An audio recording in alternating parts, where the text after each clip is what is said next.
So far, the society has tilted towards an angle of family story that is not entirely complete. I love my father a lot, and I know so many of you out there, admire your father as well. So this is one of those many stories that, appreciates fathers, and I think is essential to see a different angle of things. We have limited content that actually appreciate the role of dads today. I always forget Father's Day. As little as that is, that just goes a long way to tell how much dads are being appreciated everywhere generally. This is a universal story. All around the world, people are talking about how fathers are not so involved in parenting, or how much involvement men should have in raising their kids. So from the conversation, we were like, how about we tell this story? How about we zero in on this story? How about we, and we just decided, you know what, let's do Super Dad.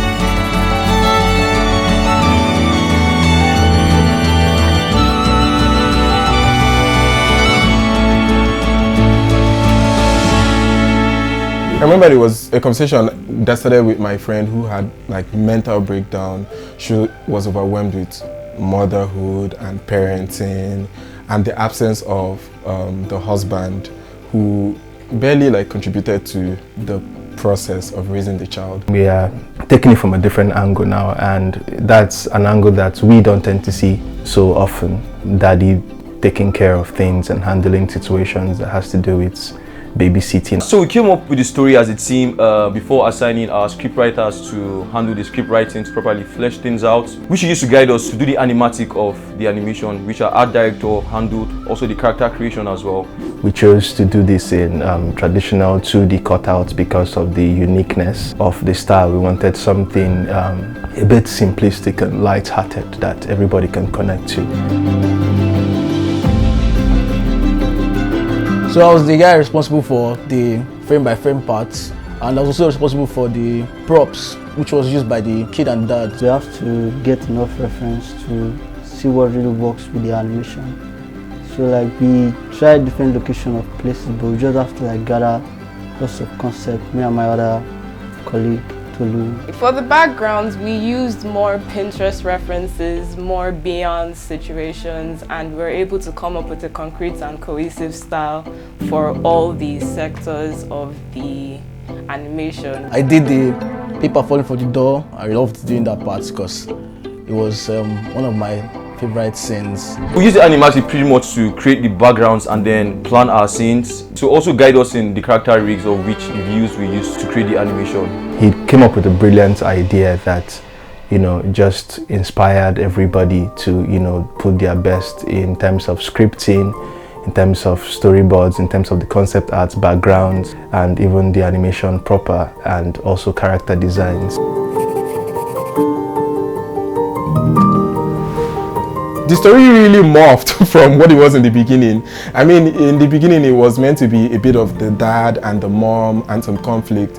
And when we started talking about it, we were like, you know what, let's put a twist to this. Let's add some humor, let's add some color, let's bring some Nigerian context to it, an African context, and then keep it universal, which is exactly what we did. I saw Super Dad as a story that needed this little cartoonish behavior in it. So apart from my art director give me inspirations, I also went to art stations and Pinterest, and I had this when you watch movies and you just have to pause it and study some aspect of the movies to gain inspiration from it. I worked on the baby of Super Dad, and we had different Zoom calls at home. We had to communicate with different people in the department, communicate with the director on how we should arrange particular hand, whether you want the baby to move and all of that.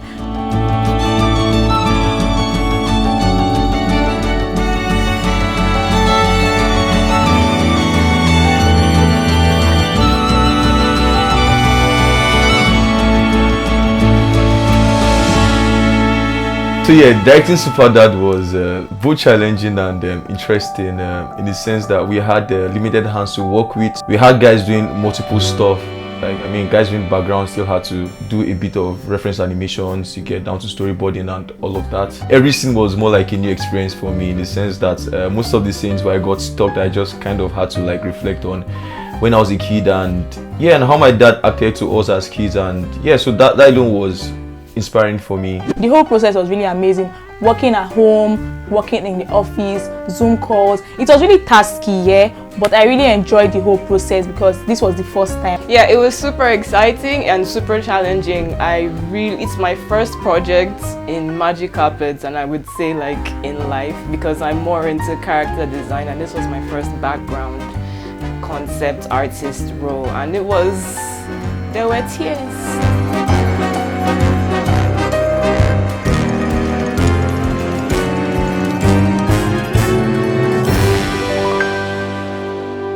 I had to spend a lot of time with Judah because he was the director. We sat, there was back and forth on corrections and stuff. And there was also Torreira and Bumblebee. We actually worked close hand in hand because Torreira was the rigger and Tolu was the background artist. Generally, it was interesting. I mean, everyone was cooperative, and it was really like it was a learning process for all of us. I have to stay in the studio to get some work done because like it really takes lots of time, like creating the background and like trying something and not really working. My experience working with the team for Superdad was great because I had a lot of people that were pushing me to do what I thought I could never do.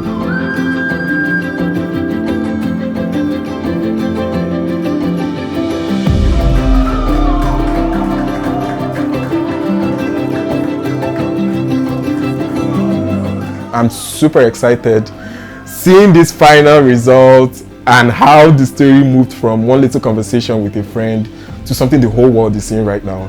I am relieved because there have been a lot of sleepless nights. I dream of drawing at this point. I am extremely tired and glad that the world is able to see all of our hard work, because everyone in Magic Carpet is super duper dedicated to what they're doing. And some people even sleep over in the studio, and it's like him. Seeing the result of Superdad, I'm just like, wow. So I'm really, really happy with the end result, and we did not quit. That was the most important thing. Okay, I feel fine. I'm happy that my work is out and out for the world to see, and not just my work, everybody's work is out already. Overall, it was really encouraging in the sense that like everyone kept in their effort, and yeah, we encouraged ourselves. So we just kept the good vibe going. It was an amazing project. I was opportune to get to see some of the hard work that was put into this project. Looking at the director Judah, how much he was able to spend sleepless nights trying to perfect this project. It was amazing. Down to Torreira, the person who rigged some of the characters, Tolu with our concept designs, Kedeshi with some of the props, Prosper painting and making this project an awesome piece of artwork. It has been amazing. I'm really excited that our guys were able to pull this off. It took a lot of work on the animators' part. I know some of the guys we have on board are just trying out things for the first time, and so far so good. They've actually pulled in really good stuff, and I'm really proud of what they've been able to piece out together. So it's really brilliant, from the story to the art to the animation, concepts, character design and everything. If you haven't seen this, trust me, you're missing out, because this is really, really cool. And go watch it, have fun. I hope you guys enjoy it, getting to see how one conversation has become something big for the world. Thank you.